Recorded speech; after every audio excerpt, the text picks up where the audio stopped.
फैसलाबाद की GC university के new campus में सूफी म्यूजिकल नाइट का मेला सजाया गया। निजी तंजीम की तरफ से मुनक्किद होने वाली इस म्यूजिकल नाइट में हजारों तलबा और तालिबात के साथ vice chancellor doctor Mohammad Ali ने भी शिरकत की और इस म्यूजिकल नाइट को खूब सराहा। मुल्क के मारूफ गुलकारों ने अपने सुरों का जादू जगाकर हाजरीन से खूब दाद वसूल की। बहुत अच्छा लगा, मुझे बहुत इंजॉय किया हम लोगों ने, काफ़ी इंटरटेनिंग था, स्टडी से काफ़ी हटकर था। म्यूजिक में वैसे भी शौकीन हूँ, लेकिन ये प्रोग्राम आज के वाले से बहुत अच्छा लगा है। गुलाम अब्बास और मरातब अली के सूफियाना कलाम से तलबा और तालिबात खूब लुत्फानंदोज हुए।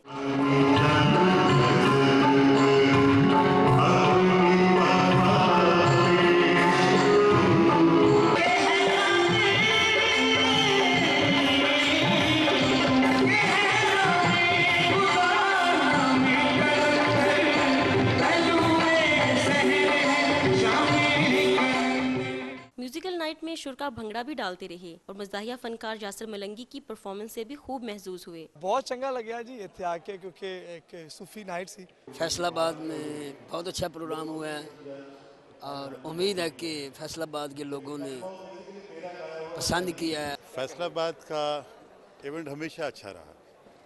उसकी वजह ये कि यहाँ के लोग ये तस्लीम किए हुए हैं कि हमने इस मुल्क की कुव्वत को और ज़्यादा बढ़ाना है। मुल्क के मारूफ गुलकार फैसलाबाद के लोगों के ज़ोक़ो शौक से खूब मुतासिर हुए। ऐसी म्यूजिकल नाइट्स यूनिवर्सिटी का अहम हिस्सा होती हैं, जिनमें तलबा और तालिबात भरपूर शिरकत करते हैं। कैमरामैन सिकंदर तारिक के साथ फरवा बतूल, ARY न्यूज़, फैसलाबाद।